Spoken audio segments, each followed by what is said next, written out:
आजचा पहिला दिवस नाही, अरायवल काही लोक अरायवल आणि डिपार्चरसाठीच असतात. त्यामुळे ज्यांनी हिंदुत्व सोडलं आणि ज्यांनी हिंदुत्व सोडून बाळासाहेबांचे विचार सोडून सत्तेसाठी खुर्चीसाठी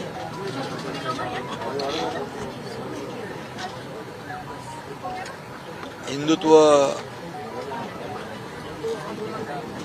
उंटीला टांगलं म्हणायचं का, पण हिंदुत्व असं बोलता येणार नाही आपल्याला. त्यांना हिंदुत्व शिकवण्याची आवश्यकता देखील नाही.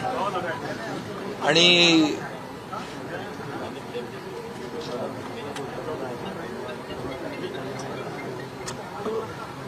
मी एवढंच सांगेन की अमित शहा यांच्यावर टीका काहीतरी केली ना, RSS वरही टीका केली आहे आणि अमित शहा साहेबांवरही टीका केली आहे. खरं म्हणजे RSS एक देशभक्त आणि राष्ट्रभक्त संघटना आहे आणि त्यांनी वेळोवेळी या देशामध्ये जेव्हा जेव्हा आपत्ती संकट आले त्यावेळी त्याची प्रचिती आलेली आहे आपल्याला. आणि अमित शहा साहेबांच्या बद्दल बोलाल तर खरं म्हणजे या देशाचे आदरणीय यशस्वी लोकप्रिय प्रधानमंत्री नरेंद्र मोदीजी यांच्या नेतृत्वाखाली देश तर पुढे चाललाय, देशाचा विकास होतोय, देश आपला आर्थिक महासत्तेकडे जातोय, आत्मनिर्भर होतोय. आणि त्याच दरम्यान अयोध्येमध्ये राम मंदिर देखील उभं राहिलं आणि 370 कलम जे बाळासाहेबांचं स्वप्न होतं ते मोदीजींच्या नेतृत्वाखाली अमित शहा साहेबांनी पूर्ण केलं. त्यांच्याबद्दल अशा प्रकारचं वक्तव्य करणं हे दुर्दैवी आहे. आणि आणखी काहीतरी म्हणाले ते मुंबईच्या बद्दल, मुंबईला गिळानं निघालं असं म्हणतात. खरं म्हणजे मुंबई ज्यांनी अनेक वर्ष लुटली, मुंबईची तिजोरी धुतली आणि कोविडमध्ये देखील रुग्णांच्या तोंडची खिचडी गिळली, मिठीतला गाळ गिळला, रस्त्यात डांबर खाल्लं, डेड बॉडी बॅग मध्ये पैसे खाल्ले, खोटी कोविड सेंटर उभी करून मड्याच्या टाळूवरचं लोणी खाल्लं. अशा लोकांनी अमित शहा साहेबांवर बोलणं ही मोठी शोकांतिका आहे. आणि म्हणून मला वाटतं कुठंतरी बॅलन्स गेलेला दिसतोय आणि असंबंध म्हणजे संबंध नसलेल्या गोष्टी बोलू लागलेल्या आहेत. ते रद्द करावं असं त्यांनी म्हटलंय. 1 नंबर 2 नंबर हे जे काही चाललं होतं त्यावरून त्यांनी टीका केलेली आहे की 2 नंबर पदाला काही महत्व नाहीये. 2 नंबरने झालेल्या विधानसभेच्या निवडणुकीमध्ये त्यांना शेवटच्या नंबरला बसवलेलं आहे. आणि मी मुख्यमंत्री होतो तेव्हाही संविधानिक नाही, घटनाबाह्य पद आहे, हे रद्द झालं पाहिजे असे काही लोक म्हणायचे. आता मी उपमुख्यमंत्री आहे आणि घटनाबाह्य हा शब्द त्यांच्या आवडीचा दिसतोय. कारण बाबासाहेबांच्या संविधानाला घटना त्यांना मान्य नाही असं वाटतंय आणि म्हणून नेहमी घटनाबाह्य हा त्यांचा टाव फोडत असतात. त्यांनी याचा अभ्यास करायला पाहिजे होता. अनेक पिटिशन सुप्रीम कोर्ट, हायकोर्टमध्ये अशा दाखल झाल्या होत्या आणि आतापर्यंत इतिहास आणि त्याची माहिती घेऊन बोलले असते तर बरं झालं असतं. त्यांच्या काळात देखील अजितदादा उपमुख्यमंत्री होते आणि त्यामुळे जेव्हा आपण समोरच्याकडे बोट दाखवतो तेव्हा 3 बोटं आपल्याकडे असतात आणि म्हणून जिनके घर शीशे के होते वो दूसरों के घरों पर पत्थर नहीं फेका करते. आम्हाला खूप बोलता येईल. आता अगदी जी काही परिस्थिती पाहतोय ती अतिशय केविलवाणी परिस्थिती आहे, केविलवाणी धडपड आहे. मी मुख्यमंत्री असतानाही आरोप सहन केले. आरोप आणि टीका याला मी कधी आरोप आणि टीकेने उत्तर दिलं नाही. परंतु जेव्हापासून मी मुख्यमंत्री झालो, एक शेतकऱ्याचा मुलगा, एक सर्वसामान्य कार्यकर्ता मुख्यमंत्री होतो, हेच मुळात त्यांना पचनी पडत नाही, पडलेलं नाही. आणि त्यामुळे ही जळजळ, मळमळ, पोटसूळ जो आहे, ही पोटदुखी त्याच्यातूनच उत्पन्न झालेली आहे. परंतु या महाराष्ट्रातल्या जनतेने त्यांची जागा त्यांना दाखवलेली आहे. आणि आम्ही या निवडणुकीत विधानसभेच्या कुणाचा नंबर काय आहे तो जनतेने दाखवला. आम्ही 80 जागा लढून 60 जागा जिंकलो आणि समोरचे लोक किती जागा लढल्या तर तुम्हाला माहित आहे आणि किती जागा जिंकल्या. भ्रष्टाचारी मंत्र्यांवरती पांघरून घातलं जात आहे. त्यामुळे मुख्यमंत्र्यांनी आता पांघरुण मंत्री असं नवीन मंत्री खातं निर्माण करावं, स्वतःकडे ठेवावं असं ते म्हणते. मग त्यात मुख्यमंत्र्यांना बुके घेऊन का जाता? का मुख्यमंत्र्यांची वारंवार भेट घेता? एकीकडे टीका करायची आणि दुसरीकडे नाही, एकीकडे गोडवे गायचे आणि दुसरीकडे टीका करायची, ही दुटप्पी भूमिका आहे. हे एक मी सांगतो तुम्हाला की मुख्यमंत्र्याच्या खुर्चीसाठी आणि या मुख्यमंत्री पदासाठी ज्यांनी स्वतःचं, मी असं म्हणेन, ते पांघरून म्हणाले तर मी म्हणतो की पाय पुसणं करून घेतलं, त्यांनी काय मुख्यमंत्र्यांवर टीका करायचा अधिकार आहे देवेंद्रजींवर? आणि त्यामुळे लोकांनी त्यांची जागा दाखवलेली आहे. प्रत्येकाने आपलं पांघरून पाहूनच हातपाय पसरले पाहिजे. शेतकऱ्यांना मदत मिळाली नाही, कुठेतरी ठिबक सिंचन झालंय का असा प्रश्न उपस्थित करतायत. आता त्यांचा ठिबक सिंचन झालेला दिसतोय. एक हे बघा, विभाग वाईज अमरावती डिव्हिजनला 3,415 कोटी रुपये, छत्रपती संभाजीनगरला 6,249 कोटी, कोकण डिव्हिजनला 40 कोटी, नागपूर डिव्हिजनला 716 कोटी आणि नाशिक डिव्हिजनला 1,553 कोटी, असे 14,000 कोटी रुपये 32,000 कोटीच्या पॅकेजपैकी पोहोचलेले आहेत. ही आकडेवारी आहे,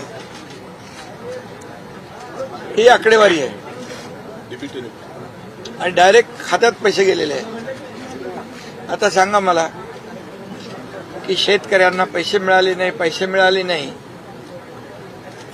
ही ओरड आणि हा खोटारडेपणा त्यांचा आता लपून राहिलेला नाही. तर उद्धव ठाकरे हिंदू धर्माच्या विरोधात भूमिका घेत आहेत का? कारण तामिळनाडूमध्ये दिवा लावावा असं कोर्टाने आदेश दिल्यानंतर महाभियोग जो दाखल केला गेला आहे त्यावरती उद्धव ठाकरेंनी सही केलेली आहे. हिंदू धर्माविरोधात उद्धव ठाकरे भूमिका घेतील असं वाटतं का तुम्हाला? हे बघा ना, हे काय, हे बघा, इम्पिचमेंट आणलेली आहे. आपल्या GR स्वामीनाथन जस्टिस आहेत त्यांच्यावर, मद्रास हायकोर्टचे आर्टिकल 217 आणि 124 कॉन्स्टिट्यूशन घटनेच्या कलमाप्रमाणे हे त्यांनी इम्पिचमेंट आणलंय आणि हे सही आहे. त्यामुळे आता हिंदुत्वाबद्दल बोलण्याचा त्यांना नैतिक अधिकार राहिलाय का, असा माझा प्रश्न आहे. आणि त्याचबरोबर ज्यांनी याकूब मेमनची कबर सजवली मुंबईमध्ये आणि ज्यांच्या लोकसभेच्या प्रचारामध्ये 93च्या सिरियल बॉम्बस्फोटमधला इक्बाल मुसा हा बॉम्बस्फोटचा आरोपी प्रचार करत होता, त्यांना हिंदुत्व शिकवण्याची आणि हिंदुत्व सांगण्याची नैतिकता आहे का? सर, त्या ठिकाणी दीप लावतात तिथे वरती मुस्लिम कम्युनिटी आहे आणि त्याचमुळे यांनी तो महाभियोग जो आहे तो दाखल केलेला आहे. तेच तर मी सांगतो ना की जे हिंदुत्व हिंदुत्व हिंदुत्व हिंदुत्व काय टी शर्ट आहे का कधी काढला न सोडला? आता हिंदुत्वाच्या बद्दल गप्पा मारायच्या आणि अशा जस्टिस स्वामीनाथन साहेबांच्यावर इम्पिचमेंट आणायची, हे कुठलं दुटप्पी धोरण? हे कुठलं हिंदुत्व आहे?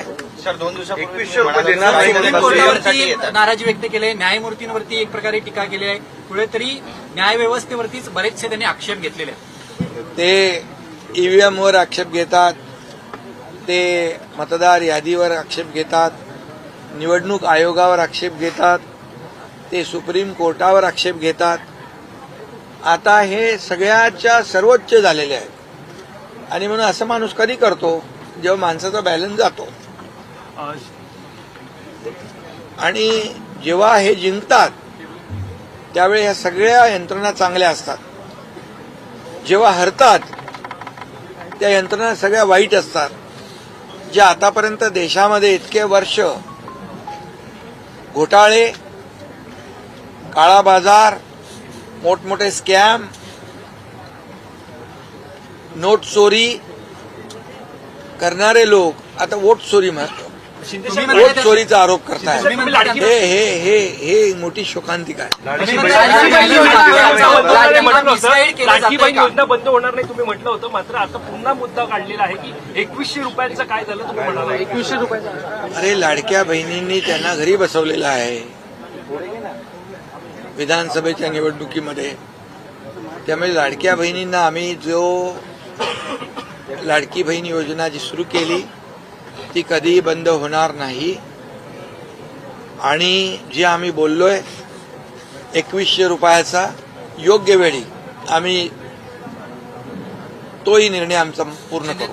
ज्यावेळेस लाडकी बहीण योजना आली होती त्यावेळेस कोर्टमध्ये गेले होते. लाडकी बहीण योजना जेव्हा आम्ही सुरू करत होतो त्यावेळी हेच लोक कोर्टात गेले होते ही योजना बंद पाडावी म्हणून नागपूरच्याच कोर्टामध्ये, आणि महाविकास आघाडीचेच लोक होते. परंतु आम्ही लाडकी बहीण योजना आम्ही सुरू करण्याचा निर्णय घेतला, त्याची अंमलबजावणी देखील आम्ही केली आणि ती योजना कायम सुरू राहणार हेही मी सांगतो. आणि जे आम्ही बोललेलो आहे पुन्हा एकदा मी सांगतो, जे 2100 रुपये आम्ही बोललोय योग्य वेळी त्याची पूर्तता आम्ही करणार हे पुन्हा सांगतो.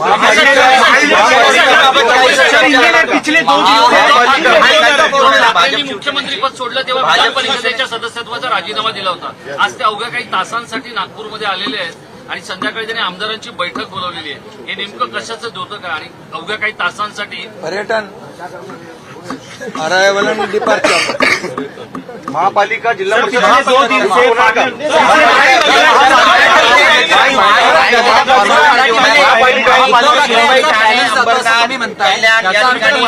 भाजप शिवसेना एकत्र लढणार आहे. काय नेमकं फॉर्म्युला काय फॉर्म्युला काय आगामी निवडणुका? आगामी महापालिकेच्या निवडणुका आम्ही महायुतीने लढणार आणि महायुतीत जिंकणार. रायगड जिल्ह्यामध्ये स्वबळाचा नारा दिला जातोय त्या संदर्भात काही स्पष्टोक्ती आहे? काही ठिकाणी अजूनही माझी मुख्यमंत्र्यांच्या बरोबर चर्चा झाली. तिथे प्रदेश अध्यक्ष बावनकुळेजी, रवींद्र चव्हाण सगळे तिकडे होते आणि आमची सर्व चर्चा झाली. महायुतीने लढण्याचा निर्णय झालेला आहे.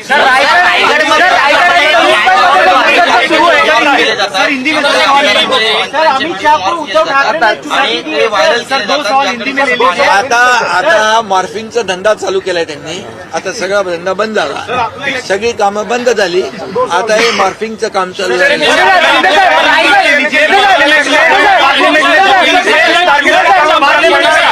हिंदुत्व के मुद्दे पर उद्धव ठाकरे ने अमित शाह को चुनौती दी है. उन्होंने कहा कि आप ही के सांसद, आप ही के मंत्री मां गोमांस खाते, उन्हें आप रोक नहीं पाते. अरे अमित शाह जी और नरेंद्र मोदी जी प्रधानमंत्री जी को हिंदुत्व के बारे में चुनौती देने का अधिकार उनको है क्या?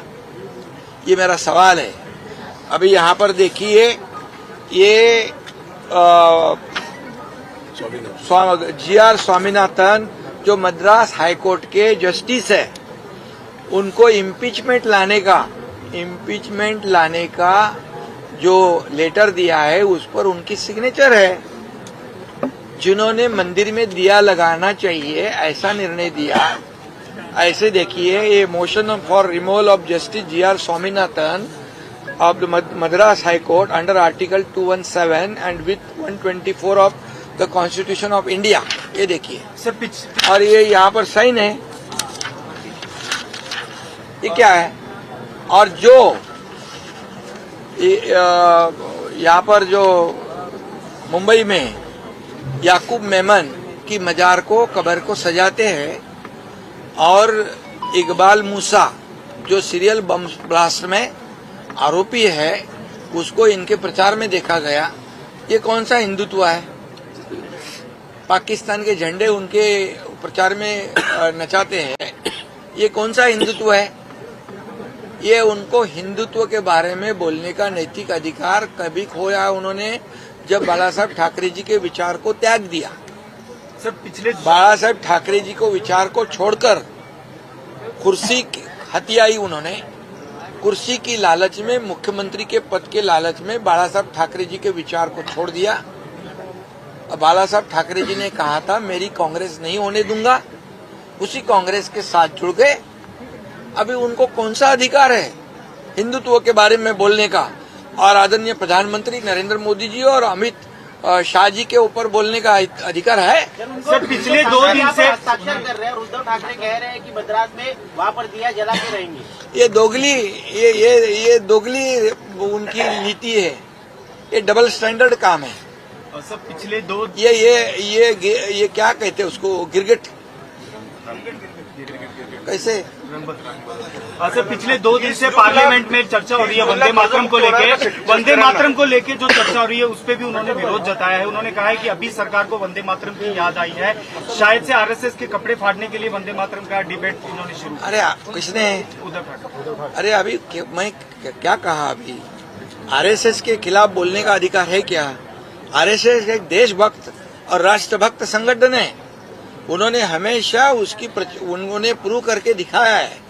जब देश में संकट आती है, आपदा आती है, तो पहले वो जाते हैं। और वो उनके ऊपर आरोप लगाना, ये तो एक प्रकार का मजाक है। वंदे मातरम से तकलीफ, वंदे मातरम तो हमारा, ये वंदे मातरम बोलते बोलते कई लोग फांसी पे चढ़ गए। उस वंदे मातरम का अवमान करना, उनको भुगतान करना पड़ेगा। सर रायगढ़ जिला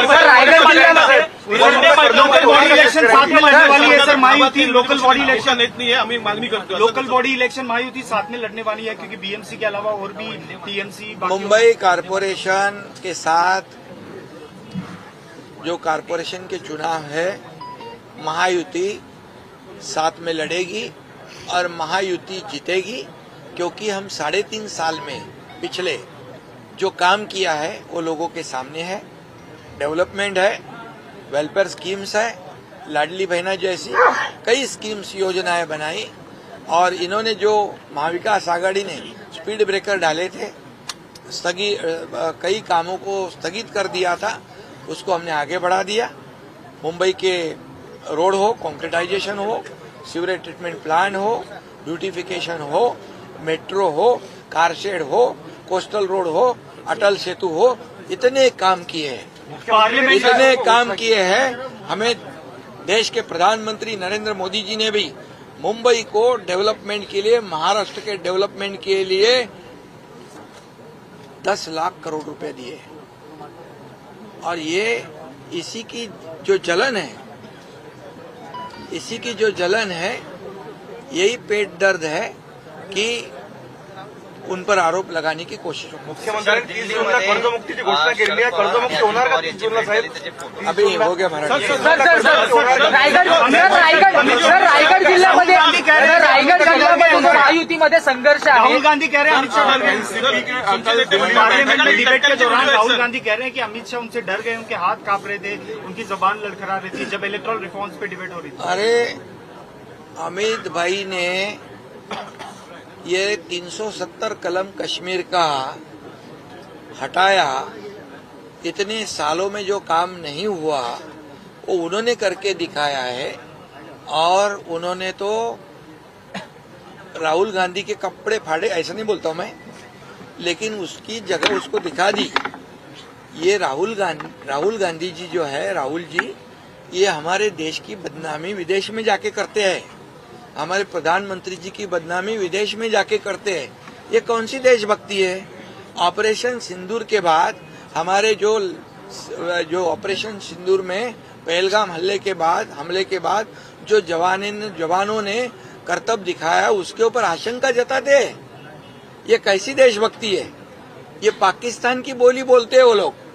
और ऐसे राहुल गांधी, अमित भाई जो देशभक्त है, जिन्होंने जो कर्मठ गृह मंत्री है, उन्होंने अपना काम बराबर दिखाया है सबको, नक्सलवाद को खत्म कर दिया है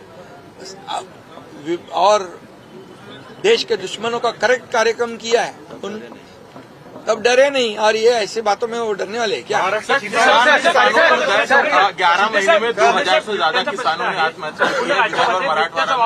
आपने सर डेटा तो दिया है, लेकिन कहीं न कहीं अभी भी जिस तरह की मदद पहुंचनी चाहिए थी किसानों को नहीं। क्या बात कर रहे हैं? अभी मैंने दिखाया ना, 2000 आत्महत्या हुई है सर, 2000। रुको, ये देखो, ये बोलते हैं कुछ पैसा नहीं दिया है, ये आंकड़े हैं। आपको मैं चैलेंज करता हूँ, अगर ये पैसे नहीं पहुंचे होंगे तो आप जो बोले हरे 14,000 करोड़ रुपया किसानों के खाते में डीबीटी के साथ गए, ये झूठ बोलते हैं विपक्ष वाले, लेकिन झूठ जोरदार तरीके से बोलते हैं। लेकिन जनता को पता है, जनता ने उनको उनकी जगह दिखा दी है।